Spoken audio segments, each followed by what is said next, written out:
especially when you're facing a diagnosis like that, it really puts things in perspective. And your family is, of course, absolutely going to be your priority. And so spending time with the children, going to watch them at sports matches or at concerts or whatever it is. I've got a couple of kids, as the kind of thing that you kind of get roped into a lot. And I think she's probably been able to, see a silver lining in what she's going through, if it means that she's doing a bit more of that.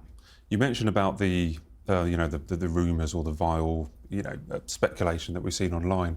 And we were also told that, I think the wording was that it had been unhelpful to the Prince and Princess of Wales. It's quite clear that they would, of course, they don't live in a bubble. They would have been aware of what people were saying about them.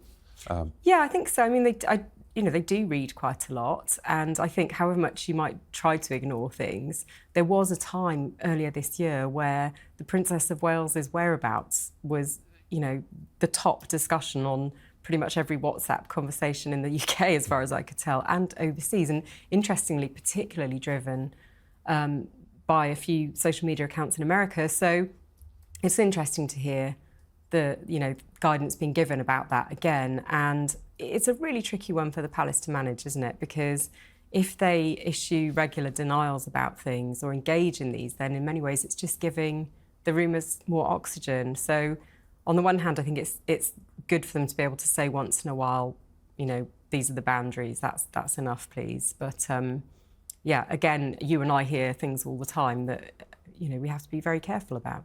Well, yeah, I mean, I've occasionally felt like I'm a spokesman for Kensington Palace, because I've had... You should be. I've had, European TV, European magazines asking me, are these rumours are true? And I've had to go back and say, well, of course she's not in... I think there was a story recently, she was in a hospital in Houston or in Texas or something like that. Just plainly wasn't true. Yeah, and I think a lot of these things can be traced back to someone making a TikTok in their bedroom. Yeah. So you just need to be very careful about where you're getting your information from. It's crazy at the moment. I just wonder if people will, at some stage, look back on this period of time, the treatment of the Princess of Wales, and look at their behaviour. If you look back at the late 90s or the mid 90s with Princess Diana, and I think there was a real kind of change in the culture within the media there, and even maybe not go too deep into it, but even with lots of articles at the time written about Duke and Duchess of Sussex, Absolutely. There's a bit of introspection towards that. But this time it's the people on social media or the journalists that don't have any access to the kind of information that maybe need to look at themselves.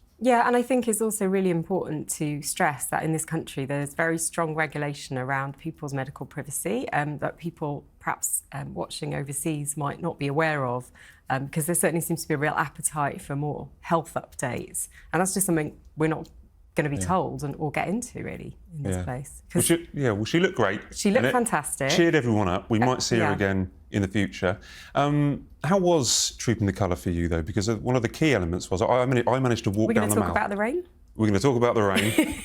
I got stuck in the rain walking down the Mall with an umbrella. My whole trousers were soaking wet. But the sun came out just as the royal family emerged on the balcony. Doesn't it always work that way, though? It's incredible. I think someone had a word. Someone put a call in. And that says the rain stopped. But do you think we should read anything into significance, a potential significance of the King standing next to the Princess of Wales? Yeah, so we've been thinking about this a lot this week as well over at Hello, and it's interesting because I don't think it's particularly choreographed, but just the fact that they have naturally arranged themselves in that way and the way they were chatting to each other, there's obviously a great deal of affection between them, but they have this shared experience now.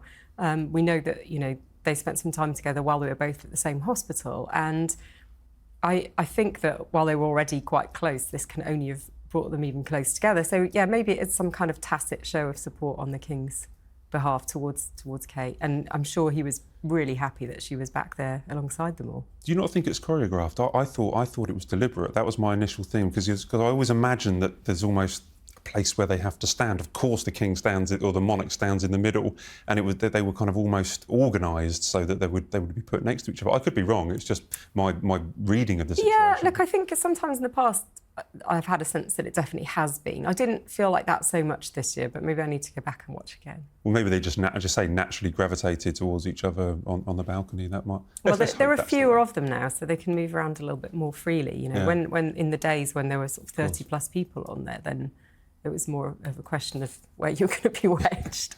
True. I look back at some of the pictures, and there's hardly any room for anyone on the balcony. No wonder they've needed to resurface that place. Yeah. How did you think the King performed? I mean, my understanding with the King, he was in a carriage with Camilla. My understanding is he did want to ride a horse. He wanted to ride Noble, which is I think he dodged a bullet there. He dodged a bullet. And Noble was a little bit of a rascal by all accounts. But he was actually quite angry, I'm understood, that he was unable, that the doctor said to him, you can't ride a horse. He wanted to be on the horse. Yeah. William was there. Edward was there and looking resplendent, even though the rain came down, they looked absolutely incredible on their horses. But how do you think the King coped? Because it's his day. It wasn't the Princess of Wales's day. Exactly. It was the King's day. Look, we know, I think, enough about the King's approach to his working life to understand that he'll have been really frustrated by being told he can't do something. And you only have to look at the way he's been operating in the last few weeks. He's had a very, very busy schedule, even though they are making adjustments to take into account his cancer treatment. But he did remarkably well. He was on the days for a very long time, and then back at the palace, taking that royal salute for a very long time in absolutely biblical weather. There was a sense towards the end of the balcony moment where it looked a little bit like the Queen was hurrying him back inside as if to say, come on now. It's time to go and have a rest. So it'd be interesting to see. But then he was out again the next day at the polo in the Cartier Queen's Cup. So this isn't someone who's going to just be sitting on the sofa and putting their feet up. It's interesting you say about the Queen trying to usher him back in. I'll go back over the footage. That's really interesting because we know the Queen has said he's hard to control. Yes. He has to slow down, but it's good that she is. I think he probably does listen to her. I do wonder who was it that delivered the news to the King and said, you cannot ride a horse, and I just wonder what reaction he got. Well, it was interesting to see that even Princess Anne had a little bit of a struggle. Yeah. Former Olympic horsewoman, Noble, obviously very excited to be on parade. I wonder if we'll see him being as active next year. Definitely. Who else was there? We had Prince Louis, of course. How can we forget Prince Louis? If anyone almost stole the show from the King's birthday and the Princess of Wales's reappearance in the spotlight, it was Prince Louis. We're becoming accustomed to this now, aren't we? We are, and we almost expect it from him now. So we certainly were watching with bated breath to see what he'd do next. What I loved about this year was the interaction between him and Charlotte. And I got the sense that certainly on the palace balcony, maybe they'd had a word with Louis and talked about trying to rein it in somewhat, because he did look like he was concentrating quite hard. But at the Major General's office, he pulled out dance moves to Highland Laddie. There was a bit of shimmying going on, but just like any other 6-year-old. It's great to see that, and I think it's so relatable for parents up and down the country, that he's just like any other kid his age.